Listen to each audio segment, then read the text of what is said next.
Streaming 24/7. 24/7. Bold Moves Radio. Bold Moves Radio. Afrika nakupenda sana. Oh, Afrika nakupenda sana.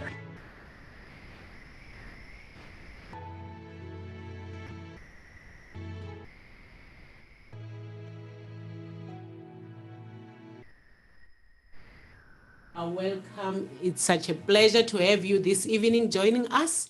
The show is Prudent Woman with myself, Rhulani Baloyi. I welcome you this evening as on the last Sunday of our Women's Month, August. I would like to say, women, I trust that you have enjoyed your special month.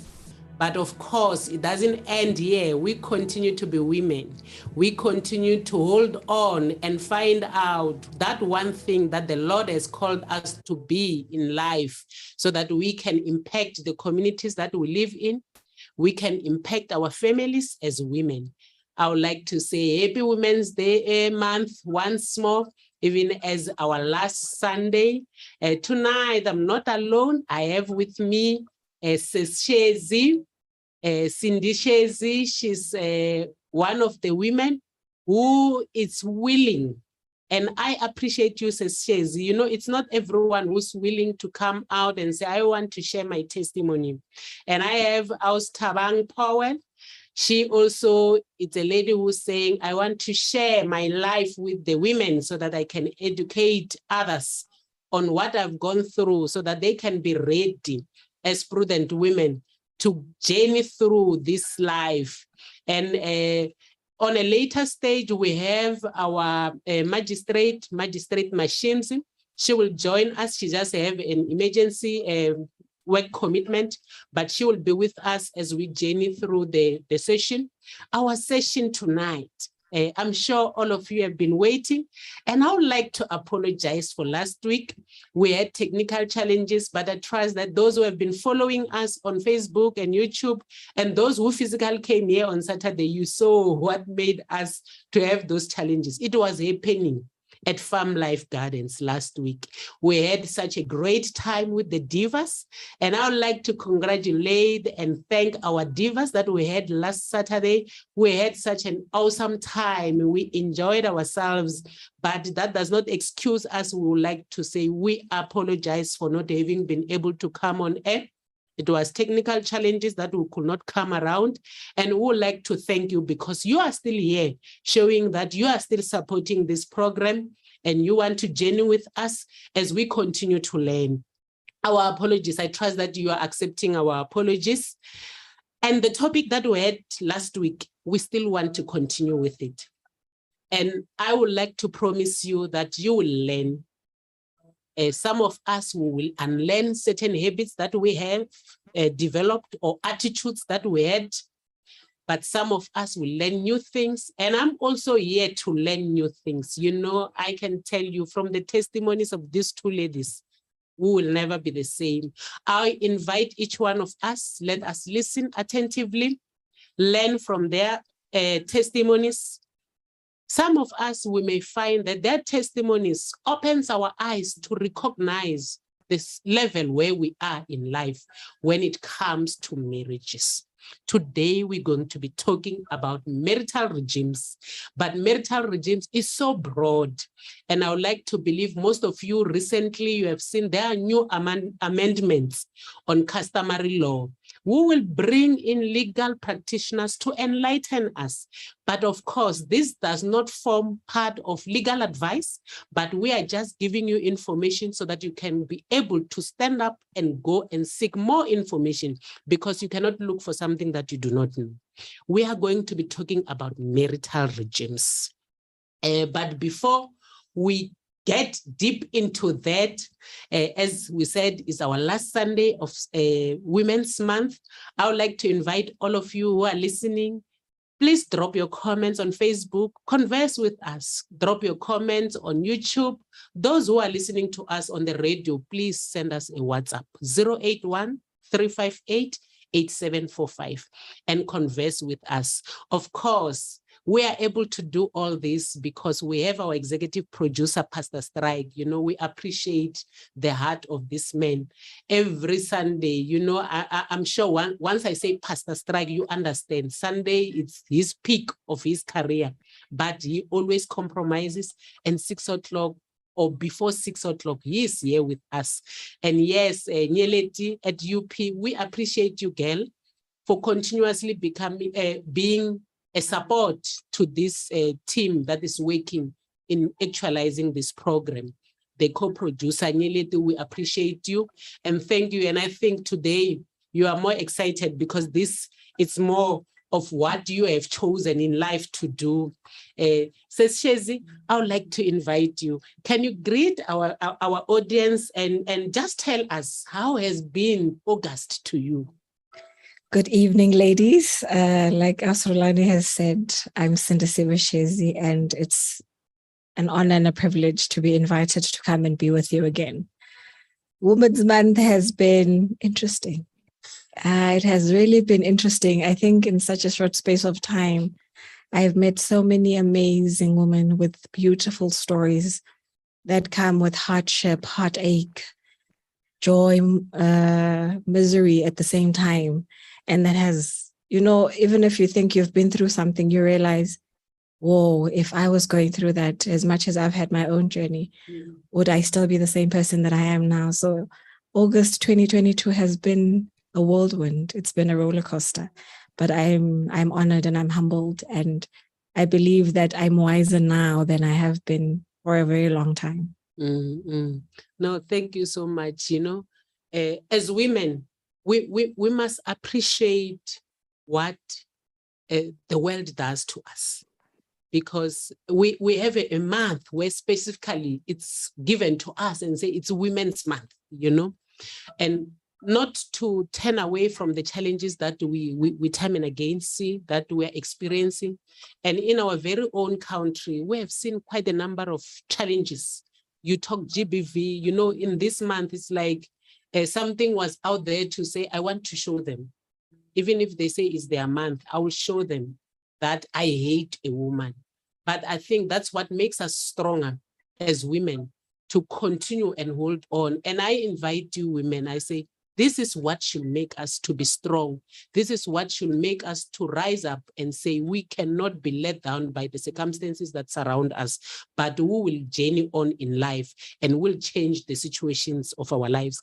I'm reminded, you know, before we continue to use Tabang, that today it's Comrades Marathon. Ladies, I almost forgot. And I know we have prudent women who have been on that marathon. We have our resident doctor, Dr. Shekani, and I saw she made it in time. She has passed through the finishing line, and would like to say congratulations to all the prudent women. Says Ivy, everyone who was there, we appreciate you, and you were representing us as women to say you can also do it. There is no such a thing that says this is for men, this is for women. We appreciate you so much.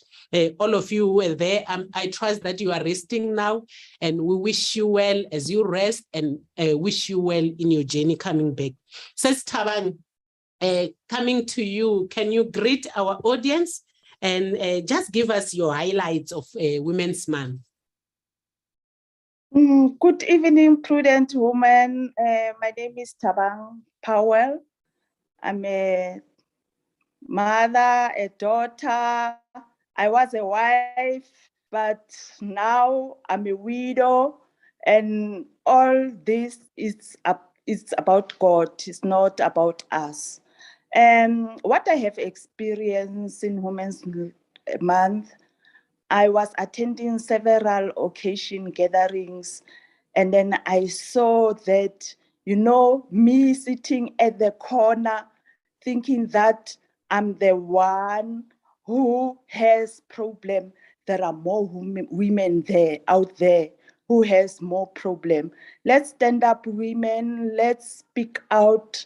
Let's be liberated.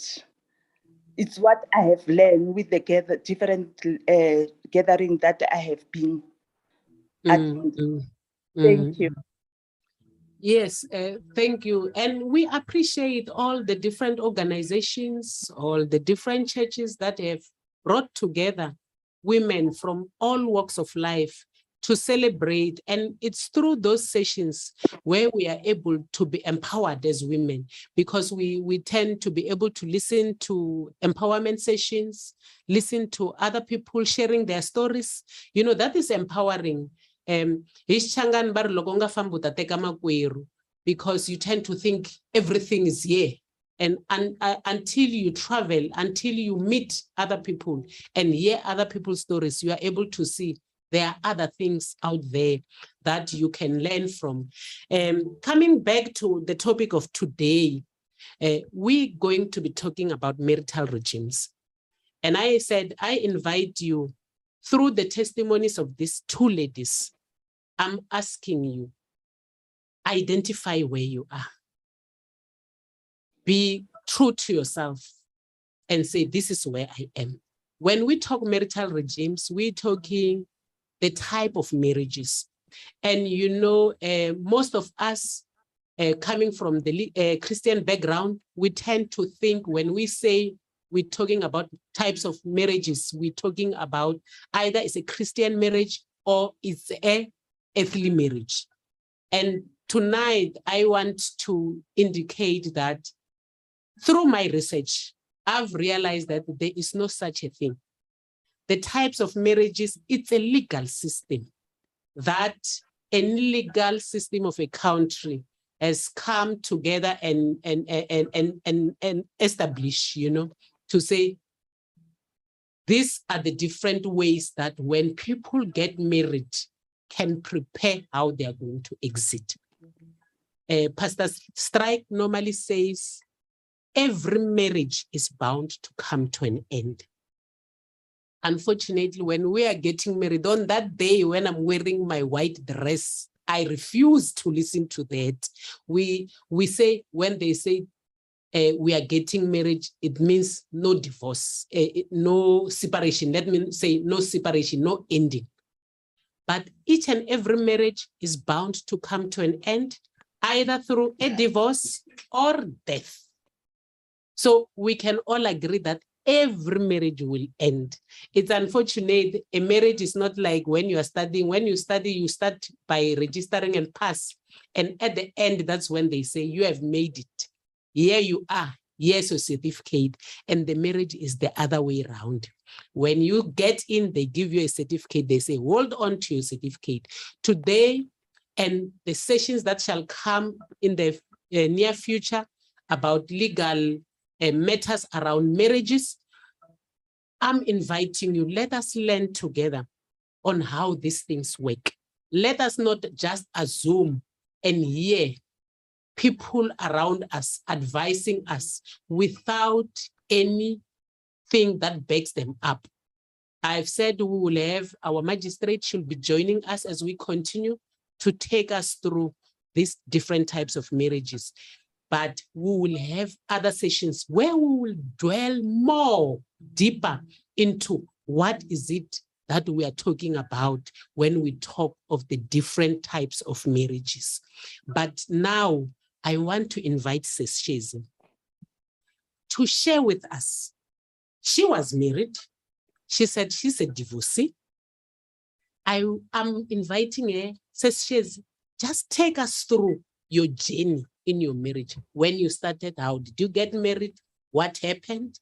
So that each and every woman and even men, let us identify with these testimonies. It may not be exactly how your things are at this point in time. You may not be divorced, but you may find that the journey that she has gone through, it's similar to what you are going through. And you may learn lessons from her journey and be able to respond appropriately upon your situation so that you can avert going through to the end where she ended up. Seshezi. I'm not sure if the listeners will remember that first and foremost, I'm a pastor's child. So automatically Christianity comes into play and you're expected to be married, and 90% of the time that's community of property. But I was privileged because I call them my mothers, that would sit me down and advise me. And one of my mothers would say to me, Ndodagas, as much as you are getting married young, but you need to know the various type of systems that are there in terms of marriage. There's antenuptial contract, where what's yours is yours and what's his is his. There's antenuptial contract with the accrual that says what I had before the marriage is mine and what you had before the marriage is yours. And what we have in the marriage, we go 50-50. And then obviously there's community of property. So you choose what you want to do. So luckily for me, because I was already employed, as much as, yes, I got married at 25, the legal part of it, but my marriage started at the age of 24. So when I got married, then we sat down and we had that conversation, and I wanted to protect myself, I guess. You know, you always have that thing, as much as you are in love and you don't want to hear things, but at the back of your head, something always lingers. Yes. And you choose to listen or not listen, and you know your partner. And sometimes you see that they've got a bit of a selfish tendency, but because they are still there for you, they still do things for you, you sort of just ignore that. So for me, I chose to listen. And I knew there was such a huge contrast. Like I'm saying, I'm a pastor's child. And there's so many backlashes that come with that. You are, as a pastor's child, are not following the Christian way. Some people would say you are going now and getting married with an antenuptial contract. So you just need to be firm. So that was firstly my journey, where you get so many backlashes in terms of the system that you're choosing for yourself. And then I did an antenuptial contract with the accrual system, because I wanted to say whatever we have in the marriage, we'll both take responsibility for that. But I wanted to protect what I'd accumulated before. And we had already gotten a house, and luckily I did not sign because we were still not legally married. It was just the customary part that was done. So the house was still in his name. So I'd sort of put it in that way somehow, because even then when we took life covers, I was like, I'm not making you a dependent. I'm only going to make the children dependents when we have children, and vice versa with you. So already I'd started planning my exit without knowing when it's going to come. But, you know, can I then not, when I'm dead, then now you are dependent on my policies, and maybe that marriage has ended. Now there's this back and forth. So but that's my journey. One thing that I can see from your journey, it's you had people that were willing to advise you and you listened. And most of the time is that at that time when we are about to get married, even if we have people who are willing to advise us, we tend not to listen. Oh, you're in love. You are too much in love. You are young. You're in love. At times we look for advice from people who do not know. And most of the time, we don't take time to assess the advices that we're getting, or let me say, to qualify the people who are advising us. And something that's very important, because if you are to advise me on how the court operates, and you are not a court official, or you are not anywhere closer to the court, I must already be asking myself, how can this person be advising me on something that they do not have an idea? And I hear from you, Seshezi, that the people who were advising you knew what they were talking about. Yeah. Knew exactly what they were talking about. And I love one thing, they did not consider that you are a pastor's child and use it's myths that we have around out of community of property being an evil method of getting married. I mean, I think it's myths. And I think today, and the next sessions that we shall have, the next shows that we shall have with our legal practitioner, should mystify these things, you know. It is about time that the church learn to get the correct information.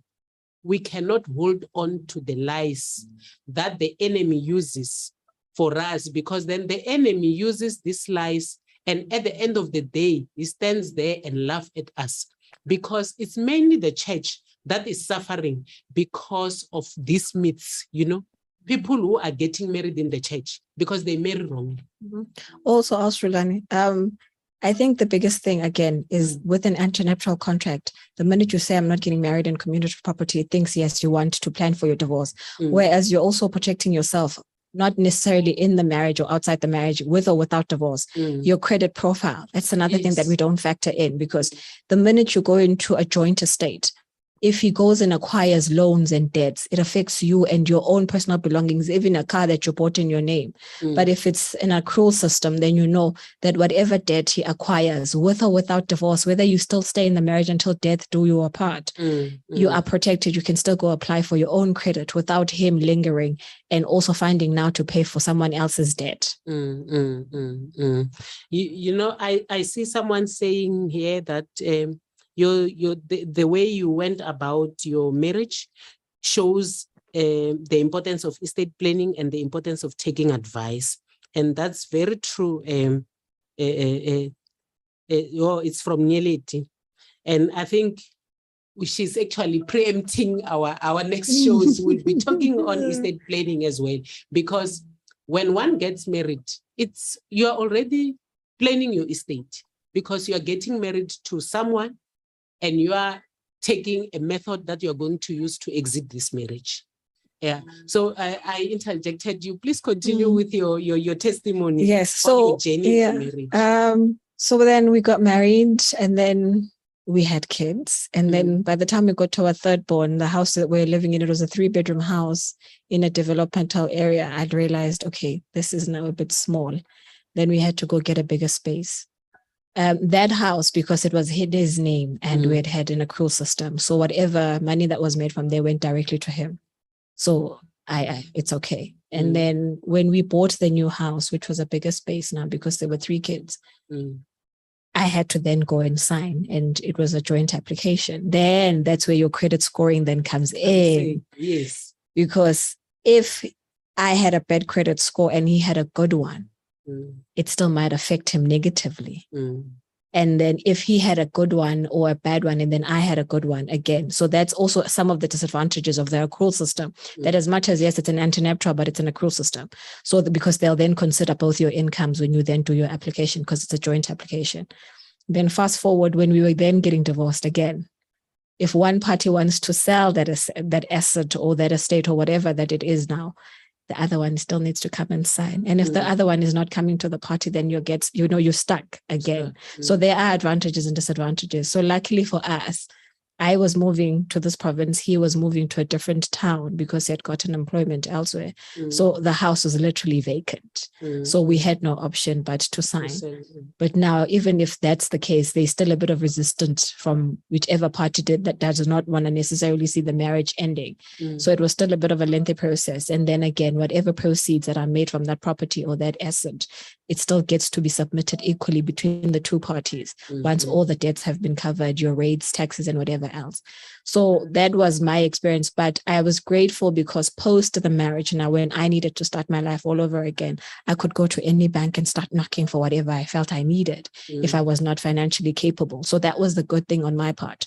Young as I was, I'd made a smart decision that I didn't know at the time would be so vital in my life forward. So for me, it helped because I was then able to go buy a car in my own name. I was able to go and apply for rental space, even through doing it with agencies. They would still verify you and vet you through the credit process. So that then worked for me in an advantage in that way. And I see it was easier for you to be able to make decisions because you knew for sure what type of marriage you have entered. Yes. into. I have met quite a number of women who are not sure. If you ask them, you are married, how did you get married? They say, no, we are married. We are Christians. That's the answer that you normally get. And you say, when you say you are Christians, what do you mean? No, what this is mine. That's the answer that people say. And Mina, being a married woman as well, I've realized that there is no right or a wrong regime, but it depends on your circumstances and what you desire and how you want to plan your estate. That is the most important thing. And most of us, we make decisions not even looking at our circumstances, you know. It's just to say, no, we're getting married, we go to sign. We don't even research on the implications.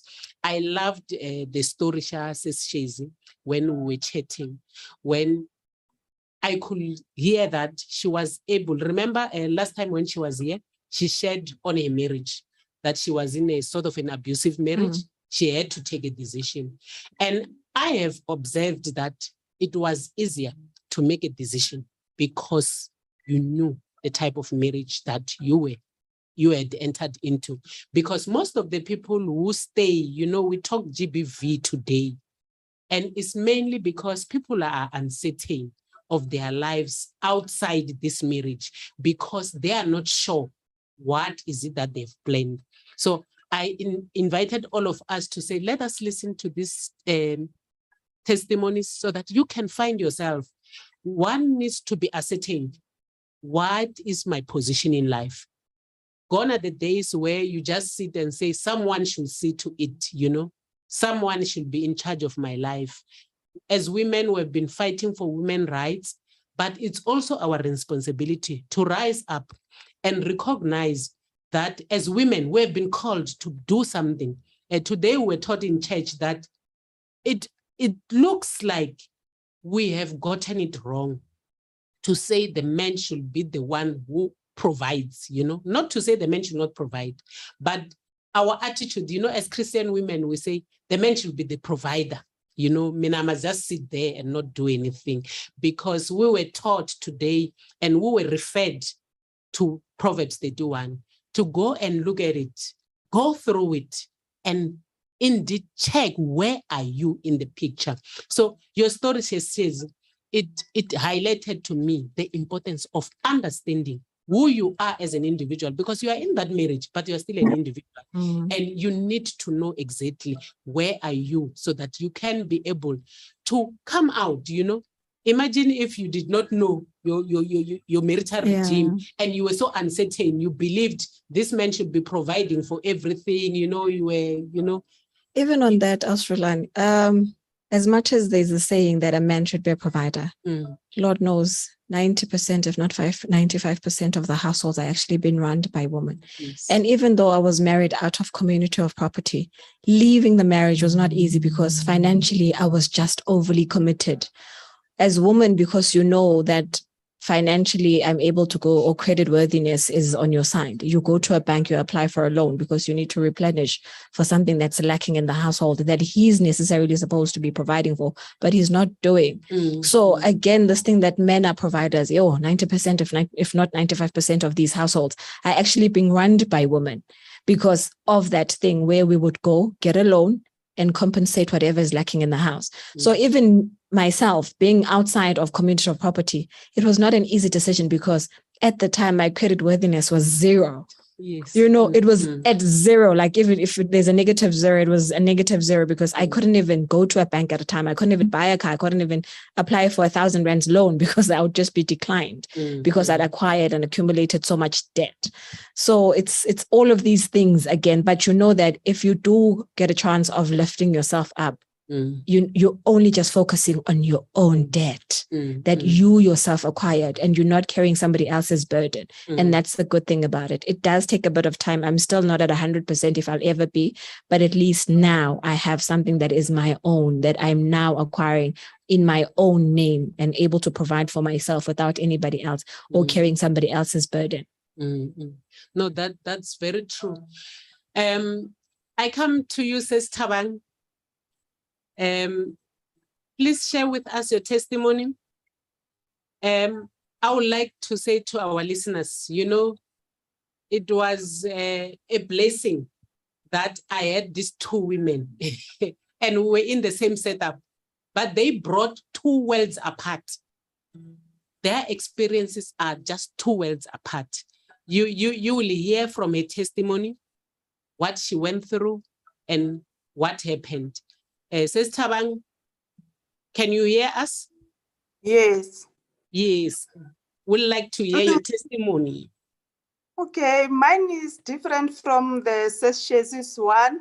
I was married in community of property, and then we accumulated everything together as we accumulated all the assets together.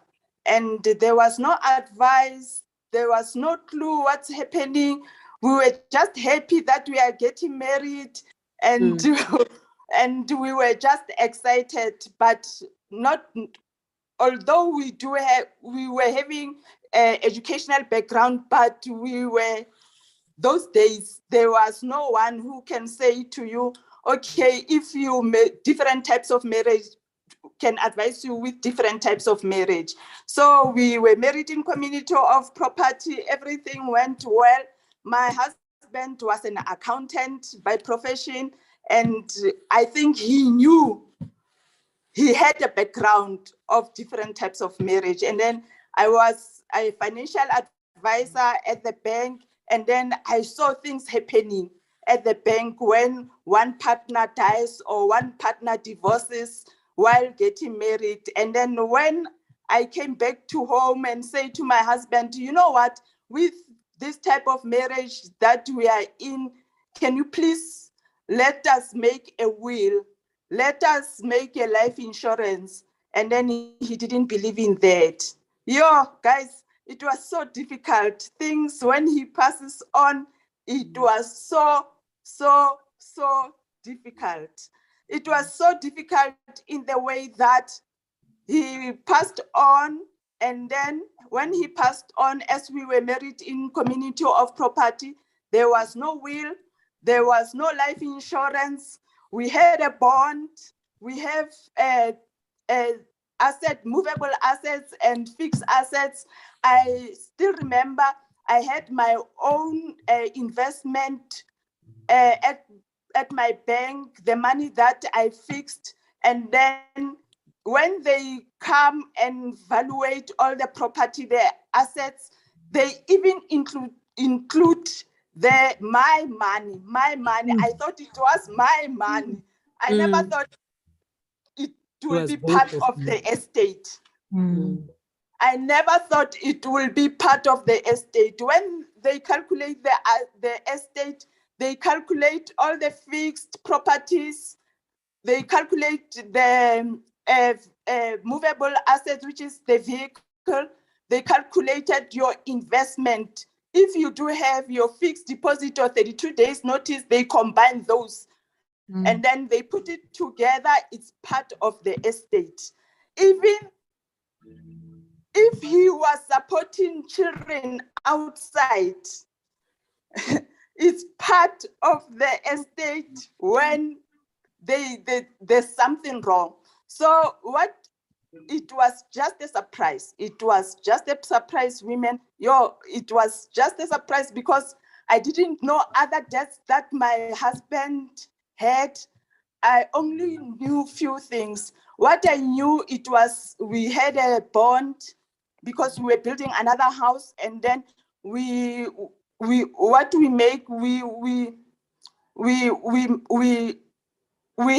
another house, and then we took that house as a guarantee that, okay, if we fail this to pay this bond, you can take this house.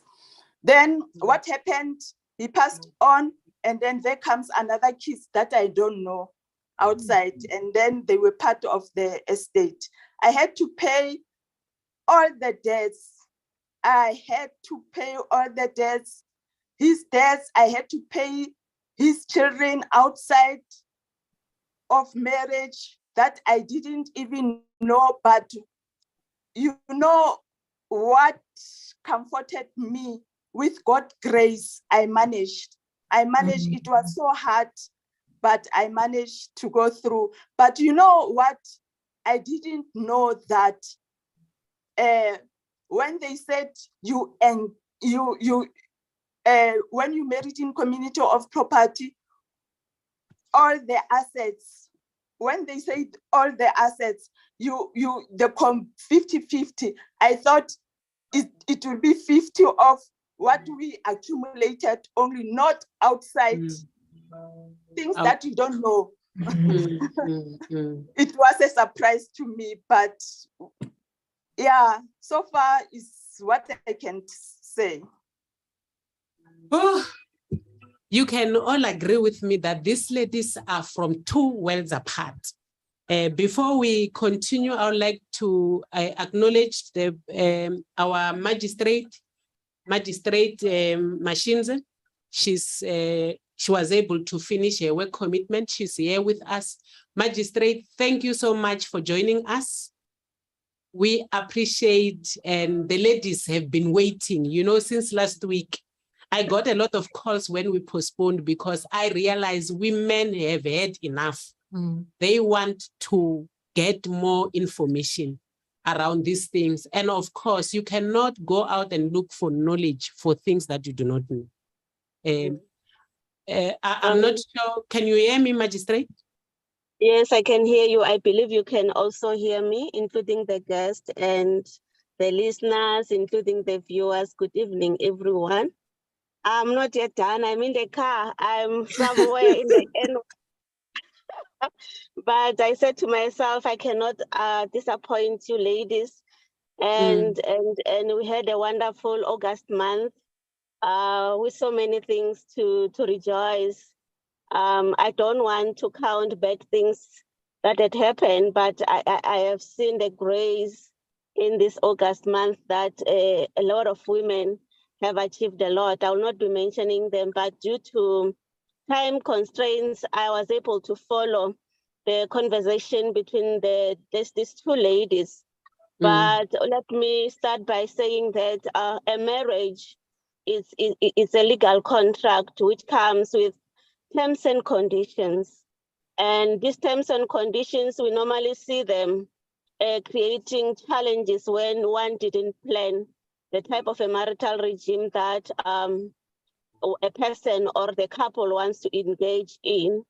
And due to the fact that this is a broad legal field, I felt tonight I will not be talking about these marital regimes, but I will be inviting all the ladies who are having questions to pose them today in this platform, so that when I'm preparing the presentations, we will be starting next week with marriage out of community of property, which is including accrual. Thereafter, we'll go out including accruals, and then in community, and also customary marriages. Remember, a marriage can either be dissolved by a divorce. It can be dissolved also by death. And in these two instances, it's where we find a lot of challenges, where people have entered into a marriage not knowing the background of the person whom they are marrying, whether this person has been married before, this person has accumulated debt, this person is a breadwinner at home. We are African people who have what we call a black tax. And it's one of the issues that makes couples to divorce, because this person whom they are married to is continuously dependent by other people to take care of them. Then those are the things that we are going to deliberate upon. And when we deliberate upon these marital regimes, we must also look at investments, insurances, what insurances forms part of a joint estate, which one are excluded, because you find a person saying, I have a life cover and now I received a claim that from my extra children coming from whether you're a woman or a man, that this person is applying for maintenance and you have a life insurance. What is it that you wrote on that life insurance? What type of a life insurance have you endorsed yourself? Then those are the things that I will need us to deliberate upon to empower one another. Unfortunately, I'm on the road, but next week we will be starting with out of community, which is also excluding accrual. I will be at length explaining to you what is out of community, which is excluding accruals. So that when you get married, you must first check your background, check what you are having, you are owning in your names, check what is you are owing to creditors, check your investments, that if ever this person pass on, if ever I get divorced, will I be able to stand on my feet and continue the life that you want to live? Because you find women are married out of community of property, excluding accruals, and when they get divorced, they have nothing. They have to start afresh, they have to struggle. Then we are going to start from there until we reach to the customary marriages. Unfortunately, I will not be waiting for questions tonight, but next week I will be having all of you to myself, and we are going to dig deeper into these marriages and see how we can assist one another, how we can assist our sons, our daughters, because marriage to them, it's about the wedding gown, the suit, the flowers, but they forget those smaller fine prints that they go and sign. And by the time they realize what they've put themselves in, both of them want out. That is why you find a divorce. If one doesn't want out, it will not happen. But if both of them want out, then a divorce will take place. Thank you so much. Thank you so much, Magistrate. We appreciate your time. And ladies and gentlemen, I see we have gentlemen amongst our midst. We have been invited. Let us journey together with Magistrate as we learn on these different types of marriages. Going back to Sis Thabang, as I indicated to you that when I met these two ladies, I realized that they were from two worlds apart. Sis Thabang did not get any advice before they got married, something that most of us we've done. You know, we are excited, and when you realize that your man is a professional, that's good enough because the man can provide. But we heard from a testimony the things that she had to go through. And I know I'm also one of those, before I could understand these things, I thought it was a lie. You can go and shout and tell them, don't touch my things. These children, I do not know them. I was shocked when she explained, and I went out and looked for information and realized that it's true. Ladies, it's very true. It's real. It happens that you can have your house. It has to be taken away because you did not do your work. You were so comfortable to say, I'm a woman, I've got a man providing for me, all is well. You do not care how are you married, what's happening. Not to say this will not happen to you if you are married out of community of property or you've got an antenuptial contract, but at least you know and understand where you are. You heard, she said it was a shock. I'm an economist. And as an economist, I believe nothing is bad as long as you can foresee it. Okay, yes, Rhulani, I will be deliberating on that the follow on next week Sunday as to what is it out of community excluding accruals. I will be talking about the contract that if ever they are going out of community, there must be a contract that should be registered. And that is where I will go in depth about everything. Unfortunately, I had to rush. I'm sorry, I'm gonna leave you now. But next week, the whole hour will be belonging to us. And thank you. I hope I haven't disappointed you, but I had to rush to the office quickly. And you will know more for the coming 3 weeks, if possible. And keep the questions coming so that when I prepare the presentation, I will be also answering to most of your concerns. And law is not so bad. It's just that it's all about the advice that you get. And the law of South African somehow is also gender biased because it normally relies or tends to protect women. But at the same time, it is women also who tend to destroy one another. Then that is where we are going to build ourselves out of the presentations that I will be making in the next 3 weeks. And we can also see the mistakes that we do as women, because you know this person whom you are marrying. I doubt maybe only 1% will be marrying a man they do not know they met on social media or dating sites. But most of the people whom we marry people whom we know. And if you know a person, you will be knowing their background. And that is where the starting point is. But allow me to leave it here for tonight. Next week, we have a date. Thank you so much, Sis Rhulani, and everybody watching. Thank you. Thank you. Your released magistrate will be with you next week. And as she has said, I invite you, let us send our questions through so that we can be able to prepare for the sessions. This is it's an opportunity, you're getting free information, not advice, free information. She is willing to go and prepare.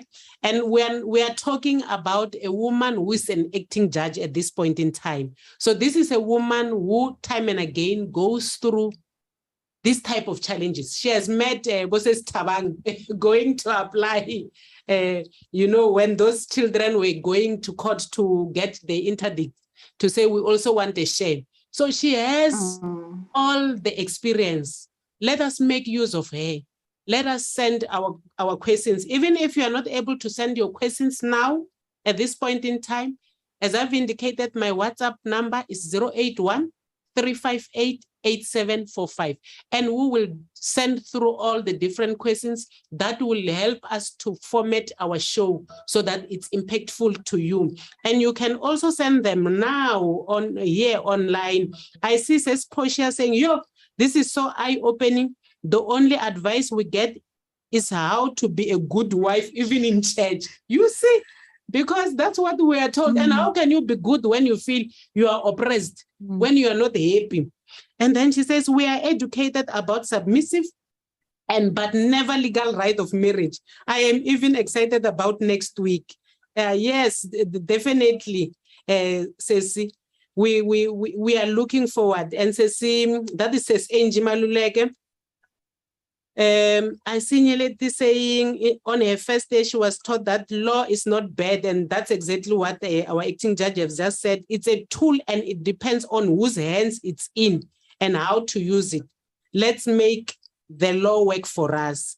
Yes, she said, you heard the magistrate, she said, South African law tends to be biased towards women. Yeah, I can attest to that. You can attest to that because when we were getting divorced, because we had, like she was saying, an antenuptial contract with an accrual, he could apply to claim half of my pension from the date of marriage up until the date of filing of divorce and whatever interest had been accumulated, nothing before then. Yes. And I could do the same. So when the judge asked me why I was choosing not to do that, I said to the judge, it's pointless for me to go and want his pension now when it's still going to acquire interest. And my kids are still young. So I would rather he pays maintenance towards my children, because should he die at whatever time, my kids are still entitled to paternal Yes. rights, just as Tabang then experienced. What a Those wise kids, decision. yes. So those children, even though they were not hers, Mm, she had not birthed those kids, but paternally they had rights to her husband's estate. mm, So I said, it's pointless, because now I'm getting divorced. I want the excitement. I want half your pension. What's the point? Because he's still employed. He's still alive. Let it acquire more in terms of revenue, so that when it reaches the end, whether through deceasement or whatever it is, my kids are still entitled to it, because paternally they are entitled to that money. So I think sometimes we act out of emotion. yes. And, I think that judge, because she was a female, she looked at me and she was emotional and she was teary, and she was not supposed to be doing that. But, from a young child, when you have certain wisdom, it will amaze certain people. But those are the choices that I made, whether they were right or wrong. But for me at the time, I did what I thought was right for me and in trying to protect my kids, because I could have taken that money and maybe today I would not even know how I spent it. No, that's very true. And it's because we're always emotional in our decision making. My take is always to say, and I always try to remind myself this, to say, you must always be intentional of what you are doing. But at times we are pushed by emotions, and I can just imagine with you on divorce, you were emotional. Tabang, I believe you were also emotional, even though your situation was sad because you have lost a loved one. But I'm sure you were emotional when you were making those decisions, how to make sure that your children's family home is not taken away and all those things.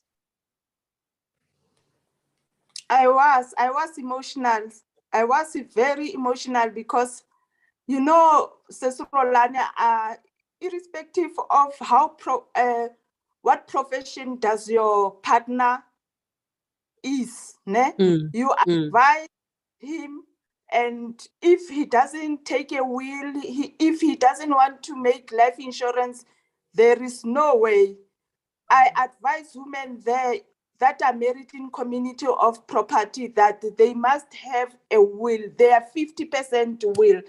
They must have life insurance, so that the life insurance together with the shares that one will like to give to their dependents is there. So there was no will. Then the law of accession, which is law of interstate, took place, and the government has more power than you making a will, giving a person, your dependent, something. It will be better like that than what I have experienced. Yeah, thanks so much, Ceci, for sharing. Your testimony has got a lot to help us to demystify a whole lot of things that we have in our minds. At times you hear us saying, "No, I don't care what he does with his own things," and forgetting what type of a marital regime are you in. You should care. And even if you had not to force him, but you can do something. She mentioned something about life insurance. You can take life insurance for your partner. If they are refusing to take life insurance, you can do it for your own sake. Because I can imagine Tabang, if she had a life insurance at that time, she will not have taken her own savings to pay children who are from outside her marriage. And not to say they do not have a right. They have a right. We cannot say those children did not have a right, because it was their father's estate. Yeah. Unfortunately for her, she was not aware. She was caught in the middle, and it's a negative for her side. But for those children, they need to be taken care of, because that is their dad who passed on. But ladies, if we know what we are dealing with, you will be able to respond properly. I see Mungadi Mashakwe saying, please don't forget to touch on cohabitation. Our producers, please note, she's asking we talk on cohabitation. Yeah. I see she is already laughing. Once a person has gone through issues, I've realized that every time you talk on marriage with these two ladies, I normally spend time with them, and we will be laughing because someone will say, don't you want to get married? And Sesi Tabang will say, "I no, don't tell me about that thing." Because they are no longer too excited about the subject, but they have matured because they have gone through it. But I'm saying we do not have to go through it, but let us hear what other people have gone through. Let us listen to the advices of other people and take that into consideration and have wisdom and do the right things. We need not be too excited about these issues. I see Dr. Criswell Baloyi saying we should also not leave out wills and life policies as we discuss our legal issues as ladies. And I'm sure we all agree, because we have been saying when you talk marriage, you're talking estate planning. That's all. Whether you want it or not, you're talking those two things. It's about that. And let us be wise enough. I see Pastor Joyling saying we will be ready for the sessions. And I'm sure coming from Pastor Joyling, it's this will help. You know, as a pastor, I can just imagine you sit with a couple counseling them, and once you at times you ask yourself, when I tell them to check these different marital regimes, how do they perceive it? And I would like to believe some of them, they run away and say, this pastor is not born again, because we said in the Christian circles, we have missed it and thought marital types about Christianity and evil. So I think these sessions, Pastor, yes, our acting judge will be talking to us about all these things. I'm just thinking on cohabitations, but please send through those questions, our young ones. But that is not what we promote as young people, to cohabitate. We promote that one should keep themselves and get married properly, choose the good marital regime that suits their situation, and as well, till death do us part. But we're saying, if it happens that even before death do you part, you realize that this person will kill you so that you can part, please excuse yourself and come out. I can understand what Pastor Jolene is going through, because, you know, for my dad, also being a person that will sit and counsel people, now when it's your own daughter, it strikes a different chord. I had to make him understand so many times what I was doing because he couldn't understand. So I had to explain to him, why antenatal contract? Why am I doing this? Like I said the last time, you go back and you are told, who in your family has ever done this? Where are you learning these habits from? So being a trendsetter is not nice. It's the most uncomfortable thing that you can ever do in a very strict religious background, because they are going to hold him accountable. Yes. He says one thing and then people behind him or in front of his face, I say, but your child. So for a parent, it's very difficult when you now need to come home. Yes. Because you need to understand it first, so that when he then maybe speaks on my behalf, then he's speaking from a place of understanding and support. And he came to a decision where he said, my child, I don't necessarily have to understand, but I need to support, because it's going to take him a long time to understand where I am, because of the generational gap, because he's a parent and I'm a daughter. So his school of teaching is very different from mine. So he just said, you know what, I don't need to understand, I just need to support. To support you, yes. And you rightly say it, to be a trendsetter is difficult. And I see one of the ladies here, Dikupo Mavikani, saying there's a trend of couples wanting to change their marital agreement. How easy is it to change? She said it's a trend. And I know people, once there's a trend, we all want to follow. It's difficult to set a trend, but easier to follow someone's trend. Please note that. And another question is, what are the advantages and disadvantages of changing the regimes? You don't necessarily change, you put an amendment. Yes. You don't necessarily change, but you can, like the judge was saying, you can have an antenatal contract strictly with no accrual. And then you still put a clause or an amendment later to say, should I get children from this marriage, you will be liable to pay me so much until they are full, or until they come to age, or until they die. So you can amend and put a certain clause on it. You're not necessarily changing everything, because if you want to then change everything, you have to then go and appear in front of a judge again, because you then go back to the notary and you go in front of a judge again and you say, this one we are dissolving completely, it no longer exists. Then it becomes null and void, and then you start the process all over again, which is very hectic, because that is even crazier, because now you would have to factor in everything done from date of marriage up until that day. But if you're just putting in a clause or you are amending certain areas, you are allowed to do that. But again, you still need to state your reasons why you are doing that, and a judge can still decline it. It doesn't mean necessarily it's an automatic approval. They can still decline it if your reasons are not valid enough. There must be real, valid reasons. Oh, our time is gone. Yeah, there's a lot with us, ladies. There's a lot that we're supposed to talk on this topic. Yes, Austabang, let me invite you to say your parting shots. There's a lot, with in community of property, it's better for a person to know what is in community of property before she or he can enter into a marriage, because you incurred even the debts that one partner has before you get into marriage. So you must be transparent. Both partners must be transparent to each other before they can commit themselves into in community of property. My advice. Yeah.